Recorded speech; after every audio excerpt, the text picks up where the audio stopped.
Entonces estamos iniciando este curso, este nuevo módulo que pertenece a todo el curso de Ben y B. Ya vimos el curso de Bibliología Cero y estamos en este que se llama Penta. Tiene el mismo nombre, les decía, del acróstico del método de estudio, pero no significa lo mismo. Este Penta, recuerden, Penta es el método de estudio, pero este módulo se llama igual porque se llama Programa de Estudio del Nuevo Testamento Aplicado. Entonces, si me permiten, voy a compartir mi pantalla para que iniciemos. La idea es ir compartiendo algunas cosas y igual si ustedes quieren intervenir, si no veo su mano levantada, me interrumpen sin ningún problema. Entonces, bueno.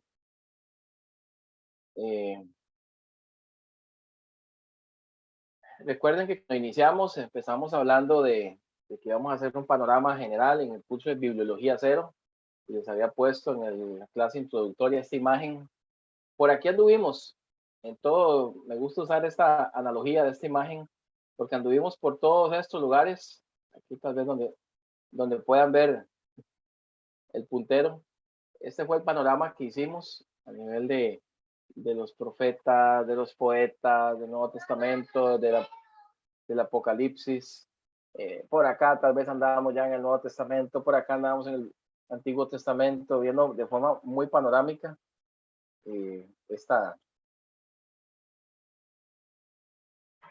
este proceso de conocer la Biblia, la palabra de Dios.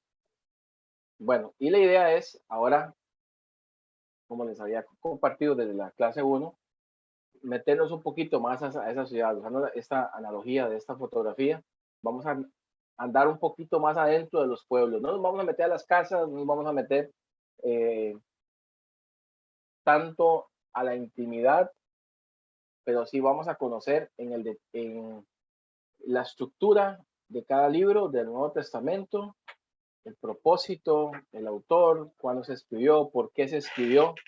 ¿Para qué esto? Para que cuando usted vaya a la escritura, usted pueda tener un panorama más amplio y poder comprender de una mejor forma qué es lo que está diciendo el autor, qué es lo que está queriéndonos dar a entender el Espíritu Santo a través de esta parábola, a través de esta historia, a través de esta carta, y cuáles sean los elementos del contexto que rodeaban esa carta, ese autor, para así hacer una mejor exégesis, una mejor interpretación del texto bíblico. Entonces, bueno, vamos a iniciar con el Evangelio de Marcos.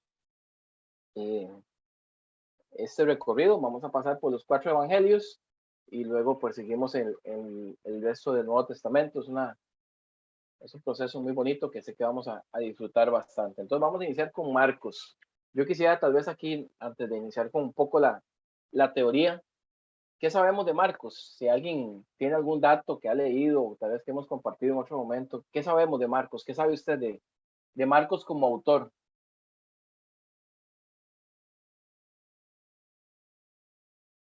¿Qué ha escuchado? Incluso de Marcos como autor o de Marcos como evangelio también.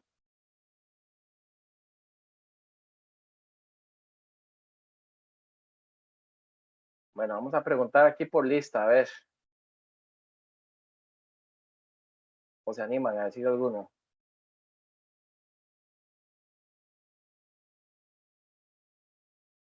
Los que han estado en mesas.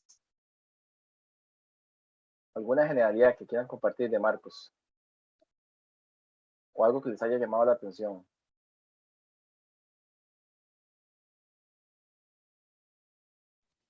Ya hay Pedro, que fue uno de los primeros que llamó Jesús, ¿verdad? Dentro de los 4, ¿verdad? Es llamado Juan Marcos, ¿verdad? También. Sí, Juan Marcos. Correcto. Eran los hijos de Zebedeo, ¿verdad? Los hijos del trueno, ¿verdad? También tenían ese apodo, ¿verdad? Estamos hablando del mismo, ¿verdad? Sí, bueno, un detalle ahí, Rubén, importante. Este Juan Marcos no era uno de los 12. Okay. El Juan que usted menciona es Juan, el que se cree que escribió el 4 evangelio. Okay. El discípulo amado. Sí, el que se cree que era el discípulo amado. Era hermano de Jacobo. Ok, entrando por aquí. Pedro. Sí, Pedro. adelante. Adelante, ¿quién habló? Yo. Buenas noches, bendiciones. Bueno, de Marcos conocemos que se dice que era discípulo seguidor de Pedro, ¿verdad? Que en apariencia ese es el evangelio como de Pedro, ¿verdad? Porque él estaba muy cercano a él, es el evangelio más pequeño y como más resumido, ¿verdad? Y también fue escrito como en secuencia, en orden, la secuencia de los milagros de Jesús y el caminar de Jesús en la tierra, ¿verdad? Ok, muchas gracias. Lo que dice Merlin es importante, tal vez ir entrando en materia. Bueno, estamos hablando de escritos, cuando hablamos de los evangelios, igual las cartas de Pablo y las otras cartas, imagínense los del Antiguo Testamento, ¿verdad? Escritos que fueron, valga la redundancia, escritos hace más de 2000 años.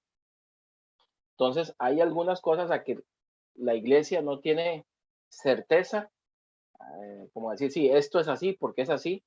Sin embargo, lo que vamos a conversar es lo que es comúnmente más aceptado, ¿verdad?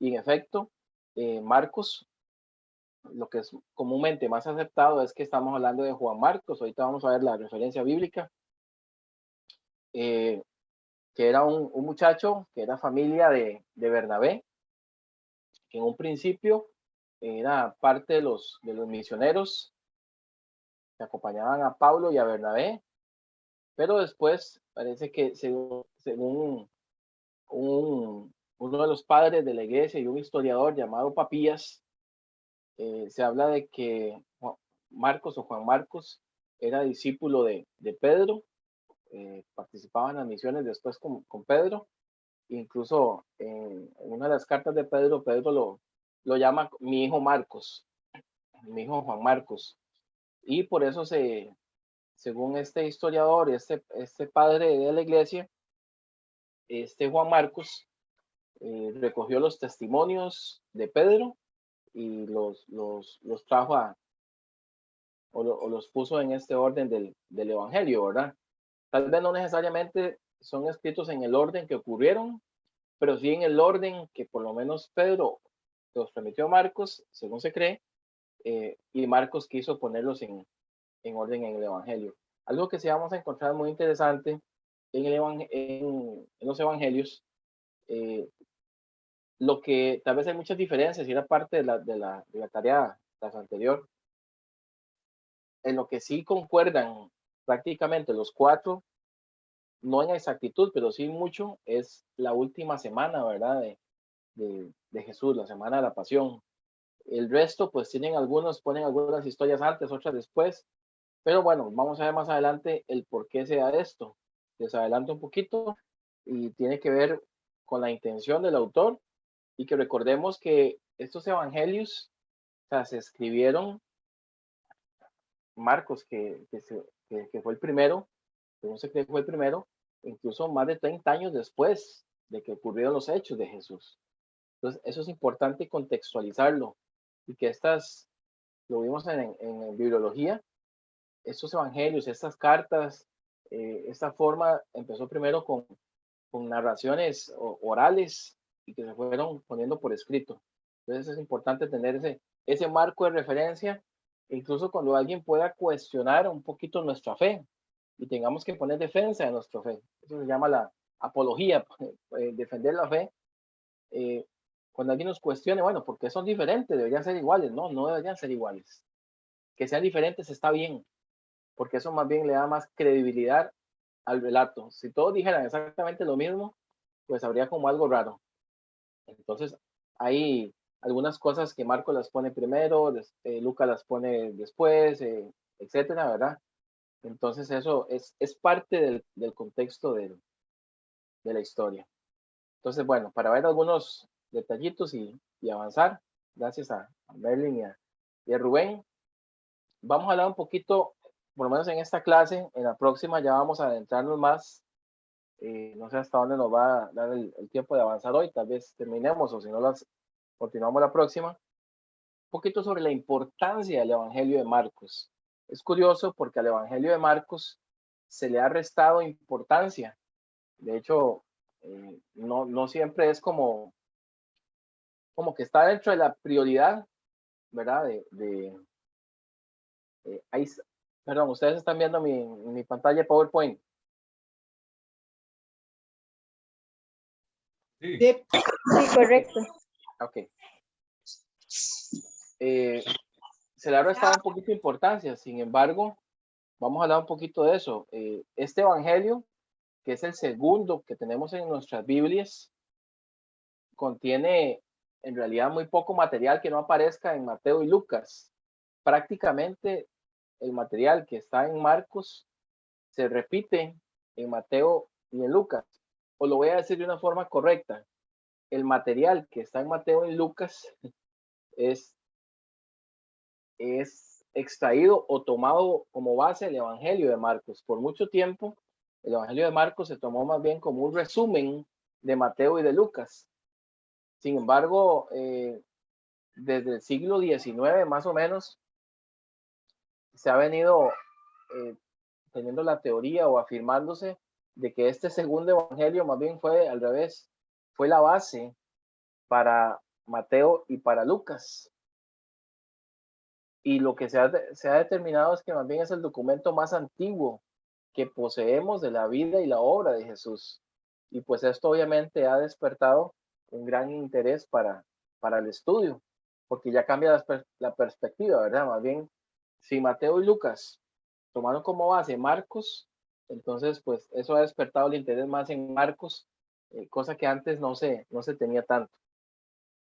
En realidad, prácticamente las diferencias que nos encontramos entre Marcos y Mateo y Lucas, solo hay 5 pasajes de Marcos que no aparecen y unos cuantos versículos aislados. Por ejemplo, Marcos capítulo 7, del capítulo 3, del 7 al 12, es único en Marcos. Marcos capítulo 4, 26 al 29. Después lo puede buscar en su casa, ahí yo se lo voy a enviar en el material adjunto.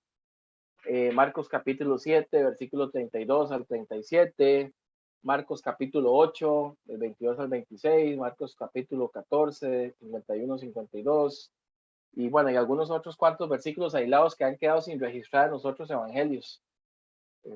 Pero la mayoría de lo que encontramos en Marcos lo vamos a encontrar también en los otros evangelios. Entonces, tomando como ese primer detalle que Marcos fue la base, más bien, para que tanto Mateo como Lucas extendieran su evangelio, por eso se le llaman los evangelios sinópticos. Sinóptico significa mismo punto de vista. ¿Ok? Para hablar un poquito acerca del autor, ya lo mencionamos a grandes rasgos, pues les decía que la opinión más generalizada es que se habla de Juan Marcos, o bien en algunos extractos nos encontramos como Juan simplemente.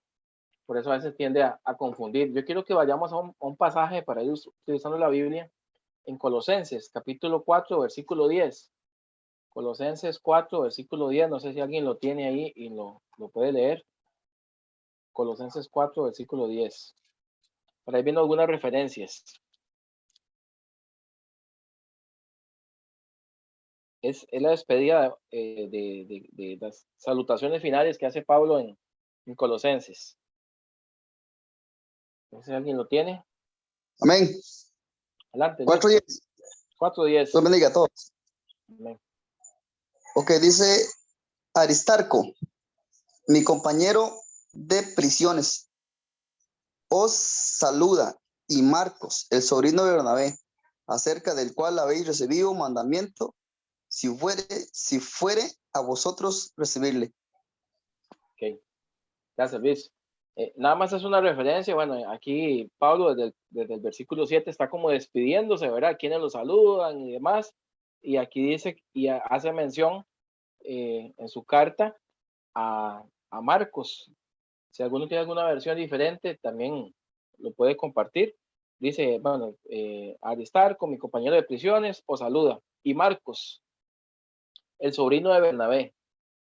Entonces, pues ya ahí tenemos una referencia y vamos a ver esa referencia. Más bien, si gustan, vamos a Hechos, capítulo 1. Hechos, capítulo 1, en el versículo 13.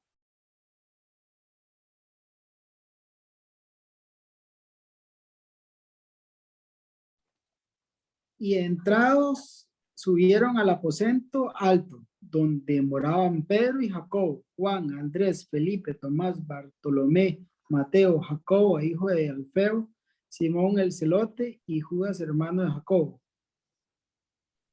Sigan, Rubén. Digo, ok. Todos estos preservaban anónimamente en oración y ruego con las mujeres y con María, la madre de Jesús, y con sus hermanos. En aquellos días, Pedro se levantó en medio de los hermanos y Sí, los reunió.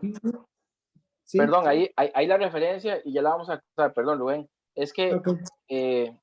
según parte de la historia, ya vamos a ver otra referencia en Hechos, este lugar, este aposento alto, pues era propiedad de la familia de Marcos. Ya vamos a ver un poquito por qué. Entonces, más bien leamos ya le digo. Hechos 12:12, no es la otra referencia. Sí, vamos a leer 12:12. Si lo tiene Y ahí, lo lee, habiendo, Rubén. sí, y habiendo considerado esto, llegó a casa de María, la madre de Juan, el que tenía por sobrenombre Marcos, donde muchos estaban reunidos orando. Exacto. Hechos 12:12.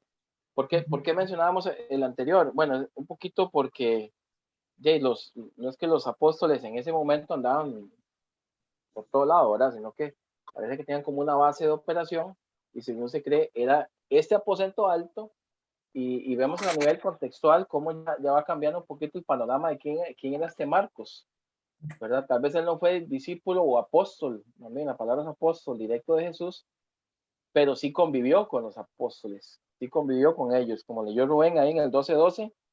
Esto es cuando Pedro es encarcelado y sale, ¿verdad? De la cárcel.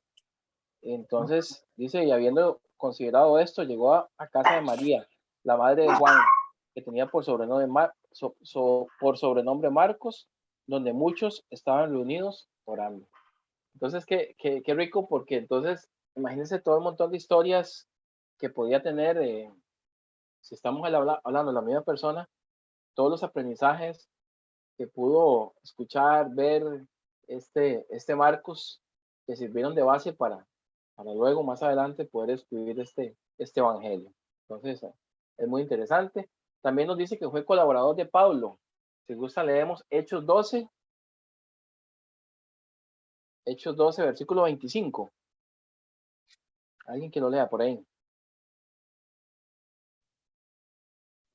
Amén, amén, Pedrito.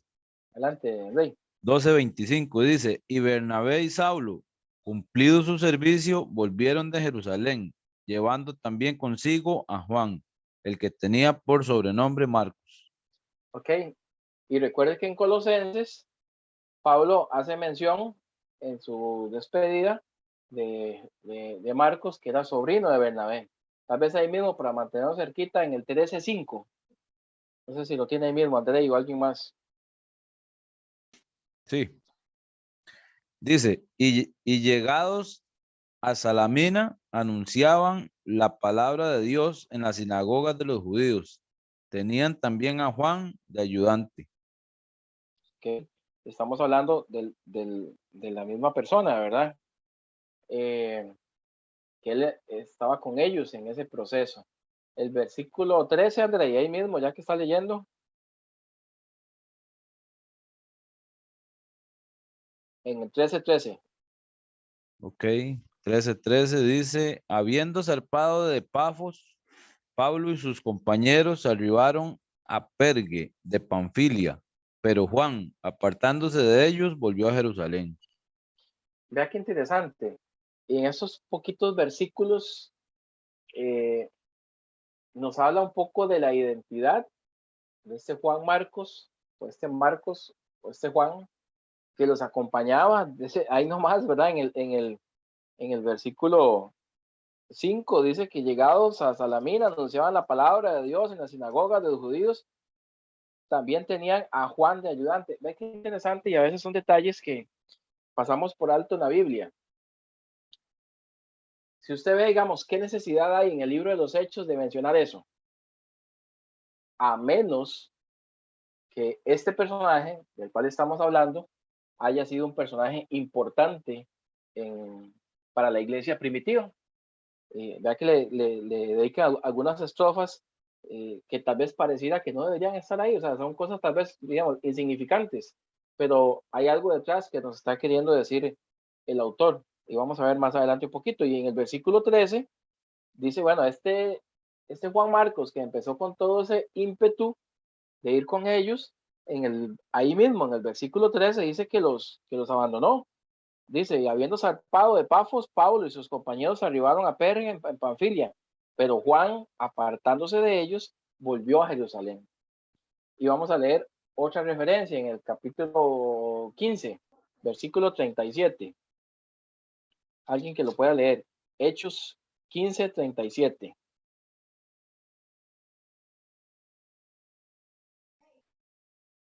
Amén. Voy ahí. Adelante. Dice, y Bernabé quería que llevasen consigo a Juan, el que tenía por sobrenombre Marcos, 38, pero, sí. pero a Pablo no le parecía bien llevar consigo al que se había apartado de ellos desde Panfilia y no había ido con ellos a la obra. 39, siga. Y hubo tal desacuerdo entre ellos que se separaron el uno del otro. Bernabé, tomando a Marcos, navegó a Chipre, y Pablo, escogiendo a Silas, salió encomendado por los hermanos a la gracia del Señor, y pasó Ok, por Siria y Sicilia, confirmando a las iglesias. ok, vea qué interesante. Tal vez no es el tema principal, pero sí estamos hablando del autor. Los que tal vez han hecho un recorrido más amplio por Marcos, igual cualquiera. ¿Qué me dice esto a mí del autor? Un poco del carácter del autor cuando luego nos vamos al Evangelio. Tal vez me estoy adelantando un montón, pero ¿qué le dice esto a alguien que se atreva a decirnos qué piensa de Juan Marcos con esto que leímos?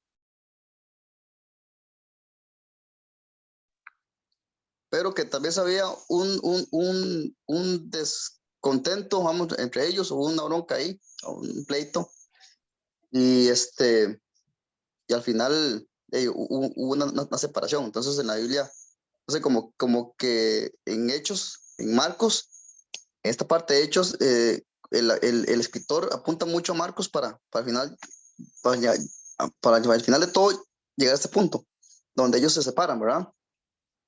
Y ahí después, bueno, ahí ya nos estudiando un poco Marcos y ese asunto, vemos donde aquí se pierde un poco la Biblia, ¿verdad? Ya no se menciona más tanto a Marcos. Gracias, Luis.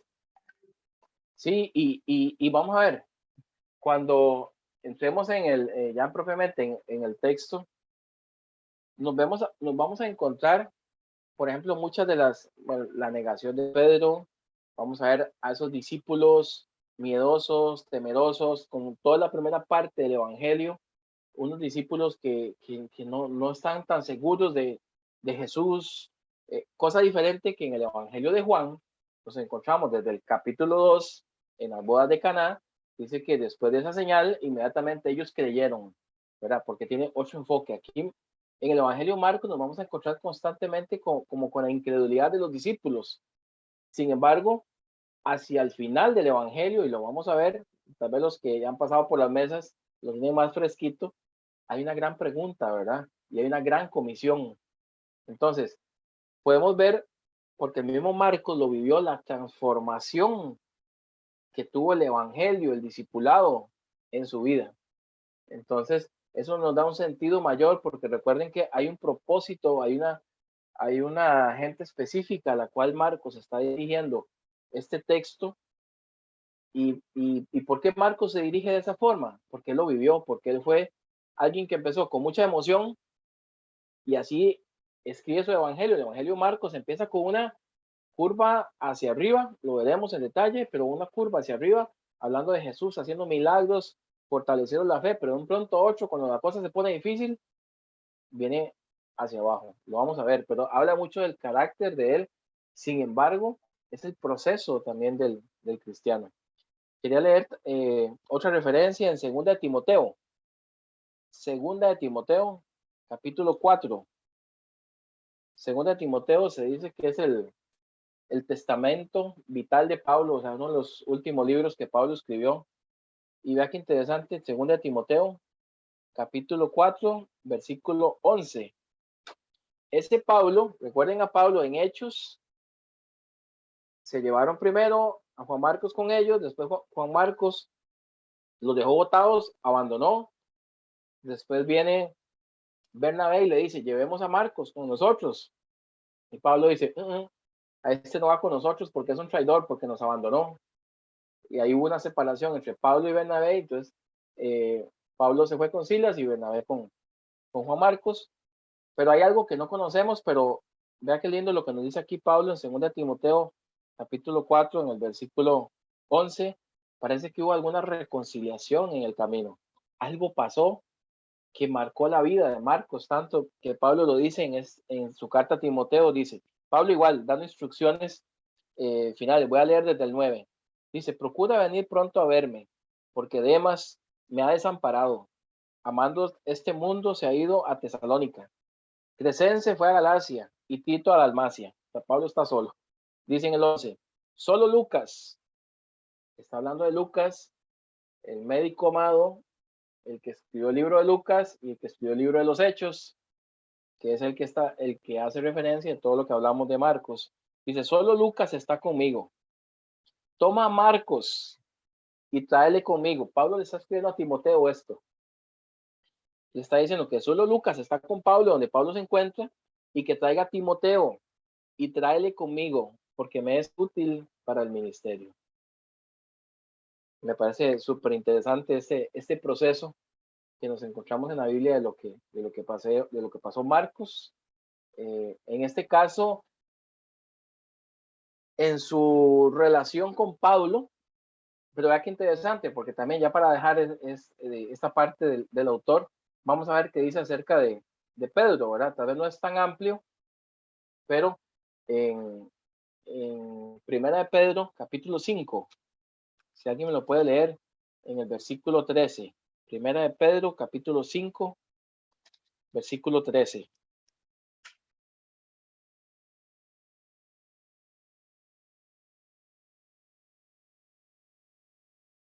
¿Quién lo tiene ahí?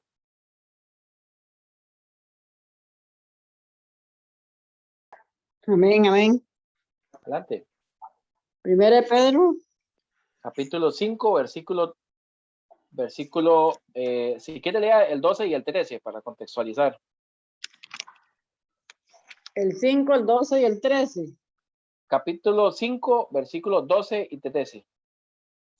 Por conducto de Silvano, a quien tengo por hermano fiel, os he escrito brevemente amonestándonos y testificando que esta es la verdadera gracia de Dios en la cual estáis. La iglesia que está en Babilonia, elegida juntamente con vosotros, y Marcos, mi hijo, os saludan. Ok, aquí ahora es Pedro el que en esta carta de despedida dice que por conducto de Silvano es el mismo Silas. En su carta de despedida dice la iglesia que está en Babilonia, o también hacía referencia a Roma, elegida juntamente con vosotros, y Marcos, mi hijo, os saludan. Ve el cariño con el que Pedro se dirige a Marcos, y está hablando de ese mismo Juan Marcos. Entonces, bueno, era un poquito como referencia de quién era ese autor, o qué es lo más comúnmente aceptado, de que este Marcos es el mismo Juan Marcos, que se habla en el libro de los Hechos, que se habla en las cartas de Pablo, y que incluso Pedro se dirige a él con tal cariño, con tal apego, que lo menciona como un hijo. Por eso era tan importante para la iglesia primitiva este personaje. Algo interesante en esta panorámica de quién es el autor, y es que una de las características para que un libro o una carta entrara en el canon de la iglesia, la Biblia, por decirlo así, uno de los requisitos es que ese libro, esa carta, ese manuscrito hubiese sido escrito por un apóstol, alguien que caminó directamente con Jesús, o por un discípulo de algún apóstol. Entonces, por eso es que nos encontramos en la Biblia, en el canon bíblico, nos encontramos el Evangelio de Marcos. Marcos no caminó directamente con Jesús, pero sí caminó con apóstoles de Jesús. Bueno, si alguien quisiera intervenir, lo puede hacer. Entonces vamos a hablar un poquito sobre los lectores y el tiempo en que se escribe este Evangelio. Esto es muy importante para contextualizarnos nosotros. Vamos a ver, respecto a la composición de Marcos, es probable, según se cree, que tuviera lugar en Roma o quizás en Antioquía de Siria, que eran, bueno, obviamente Roma, la capital del Imperio Romano, y Antioquía de Siria, pues eran ciudades que eran parte del Imperio Romano. Se cree que sí fue antes del año 70, por eso les mandé el videíto, no sé si lo recuerdan, el video de lo que sucedía alrededor del año 70, cuando fue destruido el templo de Jerusalén. Ese es el contexto en el cual está viviendo la iglesia y en el contexto en el cual se escribe el Evangelio de Marcos. Se dice que el arco, digamos, de tiempo donde podría haberse escrito está entre el año 60 y el año 70, durante los años de persecución, ¿verdad? Y algunos historiadores lo sitúan entre el 65 más o menos, en el tiempo en que el emperador Nerón, el que quemó Roma, era el emperador de todo el imperio romano, valga la redundancia. Entonces es importante situarnos ahí. Si estamos hablando alrededor del año 65, no es exacto, pero sí nos da mucha precisión, a pesar de que ha pasado más de 2000 años. Si Jesús murió entre el año 30 y el año 33, más o menos, pasaron alrededor de 30 años, 30, 31 años, 32 años, después de que Jesús, el acontecimiento de Jesucristo, la resurrección, cuando se escribe esto. También para que nos ubiquemos, 30 años después de los hechos de Jesús en la cruz. Entonces, cuando a usted le digan, bueno, es que en un evangelio no dice exactamente lo mismo que el otro, es que póngase usted a recordar algo que pasó hace 30 años de forma exacta, ¿verdad? Obviamente ellos lo tenían muy fresco porque, recuerden, en una de las clases anteriores, hablamos que una de las formas en que esto se iba transmitiendo era de forma oral. Se iban contando y se mantenía viva la historia, hasta que llegó un punto que decidieron ponerlo por escrito para que la narración fuera lo más verídica o que apuntara a los hechos lo más posible.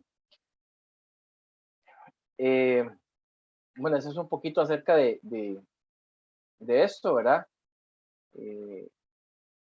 Vamos a ver un poquito acerca del propósito del libro. Por ahí, recordemos, tiene lugar posiblemente en Roma o en Antioquía de Siria y alrededor del año, entre el año 60 y el año 70, pero coinciden un poco más, 64 y 65. Un poquito sobre el propósito. ¿Por qué Marcos? ¿Por qué se escribe este evangelio? Bueno, parece que Marcos no está tan preocupado por cuestiones biográficas. Por ejemplo, o sea, en el evangelio de Marcos no nos habla acerca de la historia del nacimiento o la infancia de Jesús. Yo le invito a que ustedes lean el evangelio de Marcos y se van a dar cuenta que, contrario a Mateo y a Lucas, habla de genealogías, habla de el nacimiento de Jesús. En Marcos no. En Marcos no nos vamos a encontrar esto. Entonces eso es interesante, ¿verdad? También importante, algunos términos generales, exceptuando algunos capítulos en específico, digamos, del arresto, el juicio y crucifixión y la resurrección de Jesús, los datos son cronológicos, ahí sí. Cuando nos vamos hacia el final del evangelio, ahí sí pareciera que son más exactos, que nos va llevando día a día. Dice, y el primer día de la semana, y al siguiente día, y al siguiente día, y al siguiente día, ¿verdad? Entonces, pues eso nos permite dar un poquito más de precisión a qué fue lo que aconteció, pero en esa última semana. Antes de eso, Marcos no se preocupa mucho y por darnos datos biográficos o biografías de Jesús. De hecho, es algo muy interesante, hermanos, que ningún evangelio nos da características de los rasgos físicos de Jesús. O sea, no nos dice si era alto, si era bajo, cómo tenía el pelo, si no nos dice esas características. Bueno, eso es un dato interesante. En el evangelio para Marcos, lo que realmente importa es ser testigo, atestiguar a la pregunta sobre quién es Jesús. Y eso nos lleva, cuando vayamos a ir al detalle del texto, hay una pregunta que está en el puro centro del Evangelio de Marcos, en el capítulo 8. Y es cuando Jesús le pregunta a los discípulos, ¿quién dice la gente que soy yo? Entonces ellos contestan, unos dicen que eres Elías, otros Juan el Bautista, otros esto, el otro. Y la pregunta de Jesús es, ¿y quién dicen ustedes que soy yo? Ahí es la famosa respuesta de Pedro, cuando Pedro dice, tú eres el Cristo, el Hijo de Dios. Y es una pregunta que la vamos a encontrar de diferentes formas en todo el Evangelio, y esto responde al propósito del libro. ¿Quién es Jesús? Incluso desde el versículo 1, si gustan, vamos a Marcos, creo que vayan todos en sus Biblias, a Marcos capítulo 1, versículo 1, desde ahí nos habla el propósito del libro. No sé si alguien me lo puede leer. Marcos capítulo 1, versículo 1.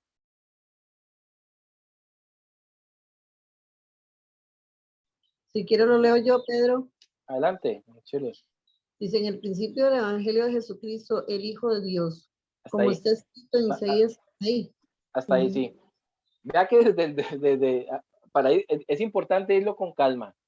Principio del Evangelio, ya con solo, ya lo vimos en el curso pasado, la palabra Evangelio, ¿qué significaba? ¿Qué significaba Evangelio? Buenas noticias. Las buenas noticias. Entonces está diciendo, principio de buenas noticias de Jesucristo, Hijo de Dios. Ya desde ahí, que para nosotros es muy común, lo leemos, lo sabemos, pero recuerden a quién Marcos está escribiendo. Está escribiendo, recuerden el video del año 70. Marcos está escribiendo a cristianos que están siendo perseguidos por todo el imperio romano, a cristianos que están en Roma, posiblemente judíos y también no judíos.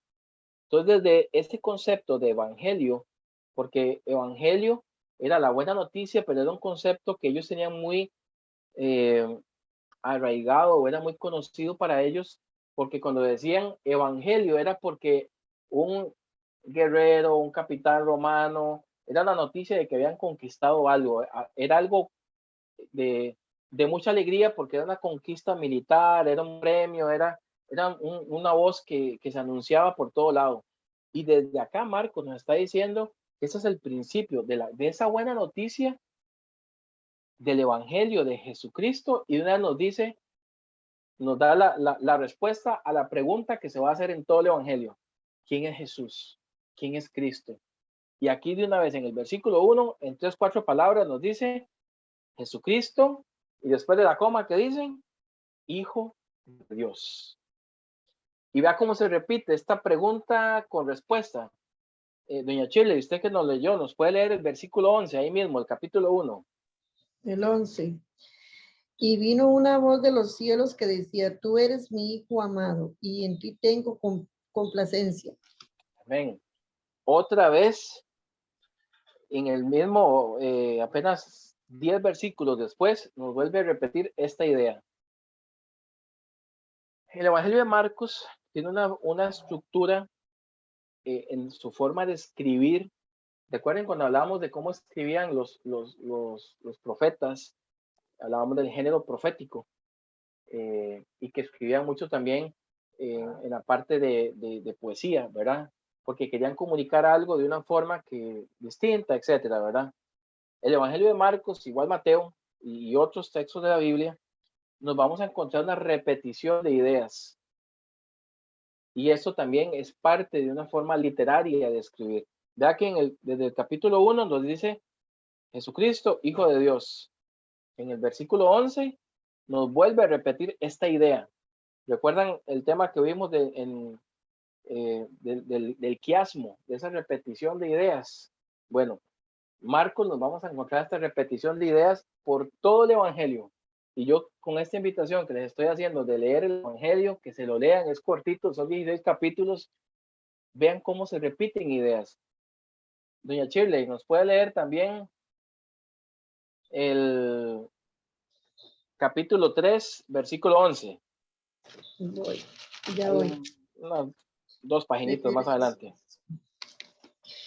Y los espíritus inmundos, al verle, se postraron delante de él y daban voces diciendo, tú eres el Hijo amado de Dios. ¿Sí? El Hijo de Dios. Ahí. Sí, hasta ahí. Sí lo ven, la repetición de ideas, que nos está contando algo que sucedió con unos endemoniados, pero al final a veces la gente le pone más atención al endemoniado que a la declaración del demonio, que lo que está diciendo en el versículo 11, otra vez, tú eres el Hijo de Dios. Capítulo, alguien que me lea para que doña Chile ya descansarla, capítulo 5, versículo 7.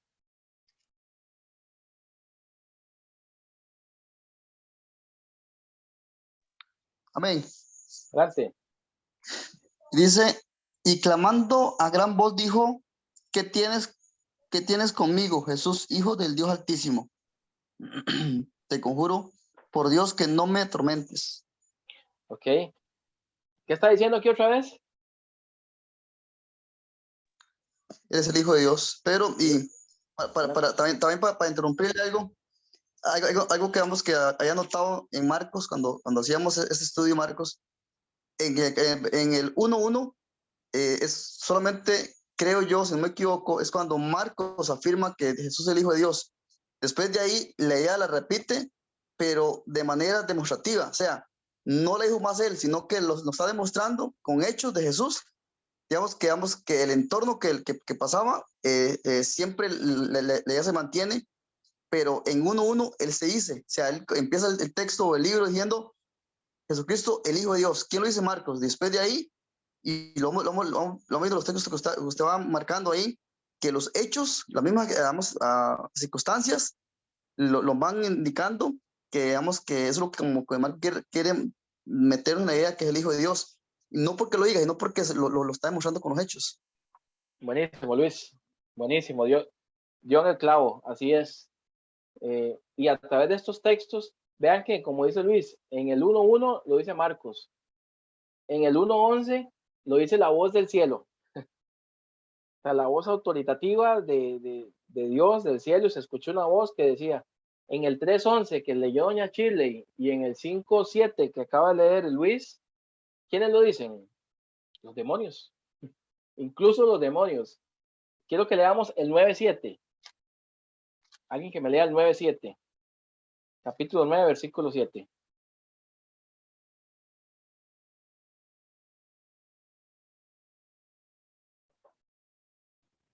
Amén, Pedrito. Adelante, Norma. Dice así, entonces vino una nube que les hizo sombra, y después de la nube una voz que decía, este es mi hijo amado, a él oíd. Otra vez, ¿verdad? Solo es. No, otra vez se repite, ¿verdad? La idea.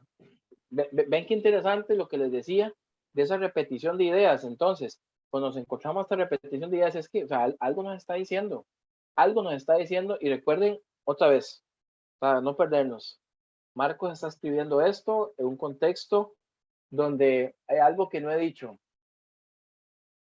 Para toda la cultura romana, grecorromana, solo había un hijo de Dios. Solo había un personaje que era aceptado como el Hijo de Dios. ¿Usted sabe quién era? Alguien que se la sepa. El mandamás de Roma, no sé cómo llamaba. César, El Ese emperador. mismo. el emperador, el César. El César era el que era llamado hijo de Dios. Por eso cuando Pablo en sus cartas escribe que Jesús es el hijo de Dios, cuando Marcos escribe aquí reiterativamente, no sé si me están comprendiendo por qué el propósito y la intención de Marcos aquí está diciendo una y otra vez, Jesús es el hijo de Dios, no es César. Imagínense esto en los oídos de los oyentes. Se pasaban de iglesia en iglesia esto. Era un mensaje revolucionario y yo creo que nos tiene que hacer a nosotros apreciarlo más porque es riquísimo. O sea, con esa valentía que esos cristianos de esa primera época confesaban a Jesús como su Señor, como el Hijo de Dios, y nosotros a veces eso lo tomamos un poquito a la ligera. Vamos a leer 2 pasajes más para terminar con esto, en esta parte. El 14:16. 14:16. Perdón, 14:61. 14:61.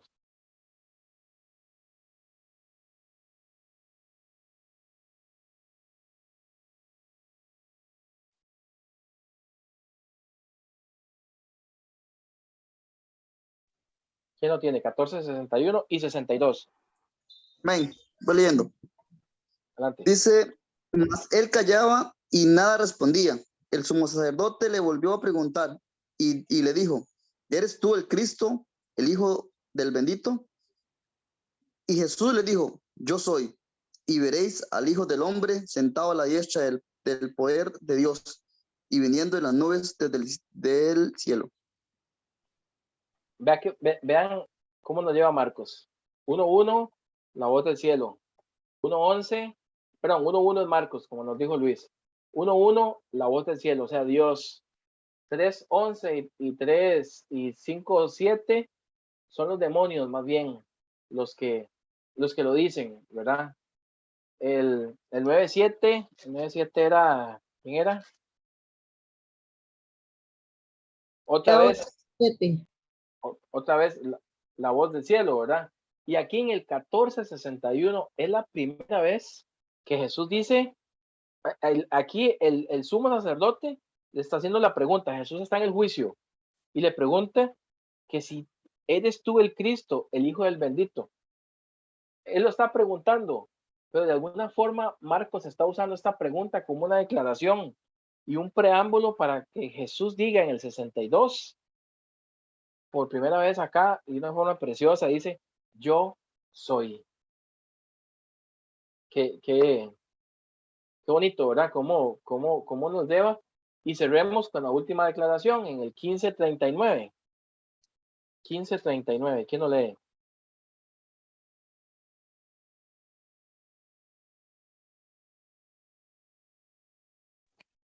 (15:39) dice, y el centurión que estaba frente a él, viendo que después de clamar había expirado, así dijo, verdaderamente este hombre era hijo de Dios.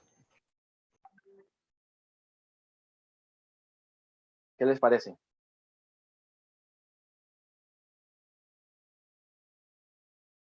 ¿Qué opinas de ese cierre que hace Marcos al final del Evangelio hablando de su propósito? Vean quién lo dice, el centurión, o sea, un romano.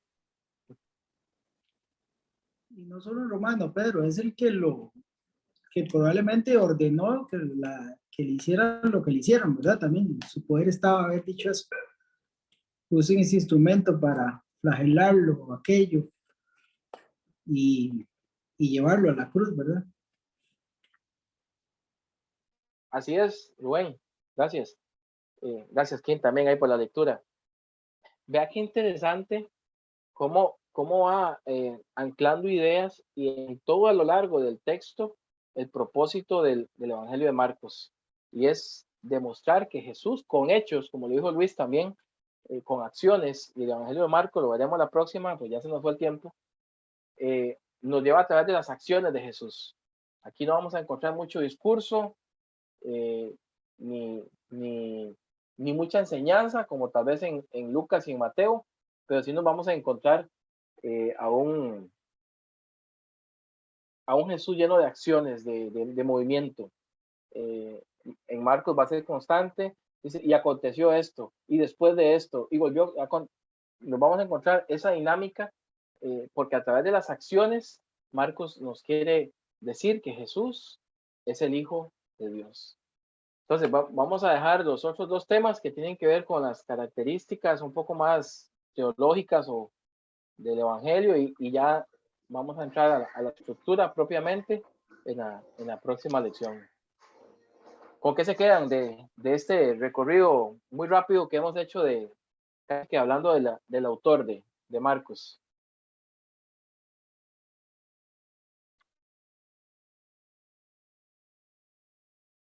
Tema que usted hablaba, Pedro, que expuso ahí del Hijo de Dios, y vimos que pecadores lo reconocieron como Hijo de Dios, inclusive este último centurión representando a la parte política, ¿verdad? Gubernamental, porque es de ese gremio, pero no hubo ningún religioso prácticamente que lo confesó, ninguno de ellos, excepto cuando lo fueron a sepultar, ¿verdad? Los dos del Sanedrín que solapadamente pues lo hicieron, ¿verdad? Son los únicos dos que estuvieron ahí de la parte religiosa, pero por lo demás de los religiosos del gremio, ninguno, ¿verdad? Sí, y ahí el sumo sacerdote le hace la pregunta, entonces más bien deja como en pregunta para esa clase religiosa que nunca entendieron quién era, ¿verdad? Jesús. Sí, correcto. Sí, Bueno, solo Pero yo cuando también me quedo con la... adelante, Luis. Rain.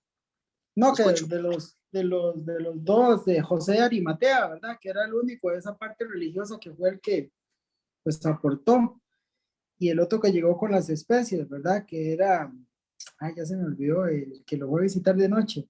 Nicodemo. E Nicodemo, fueron los únicos que aportaron, ¿verdad? De esa parte, pero así solapadamente, ¿verdad? O sea, nada más. Listo, eso es. Gracias, bueno, Luis.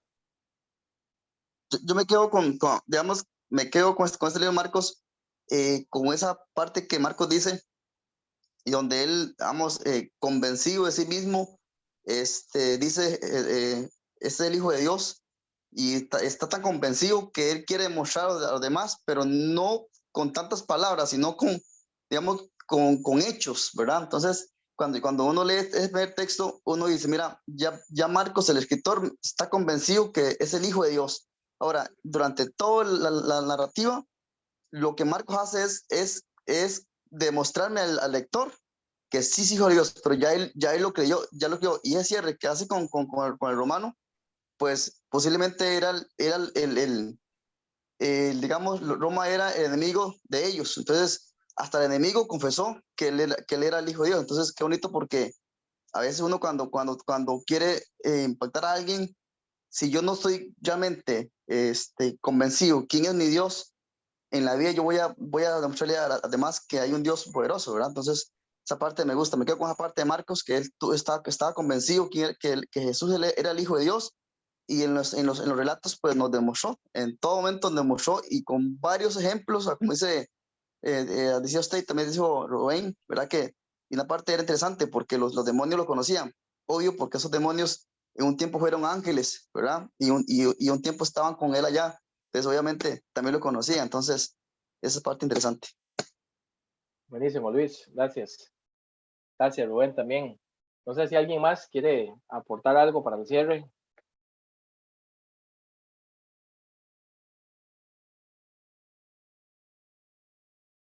Bueno, a mí concuerdo con lo que han comentado, ¿verdad? Y qué bonito esa experiencia de Marcos, anclándolo un poquito a los conceptos anteriores, de que estuvo con Pablo, de que estuvo con Pedro, de que estuvo con ellos compartiendo, predicando en la misión, como esa experiencia de Dios, más que algo teórico, tiene que ser práctico, ¿verdad? Y cómo Él lo transmite a través del Evangelio, y porque lo vivió, porque lo experimentó en todo ese proceso. Y bueno, yo creo que desde ya nos tiene que llenar de emoción, de mucha expectativa para ver qué más tiene el Espíritu Santo para nosotros a través de este Evangelio de Marcos, de este primer paso, de este primer camino en este nuevo módulo de estudio de los Evangelios. Así que, bueno, mis hermanos, nos despedimos. No sé si alguien nos quiere honrar con una oración, dando las gracias a Dios. Y pues de esta forma nos despedimos con la oración. ¿Quién nos hace la oración?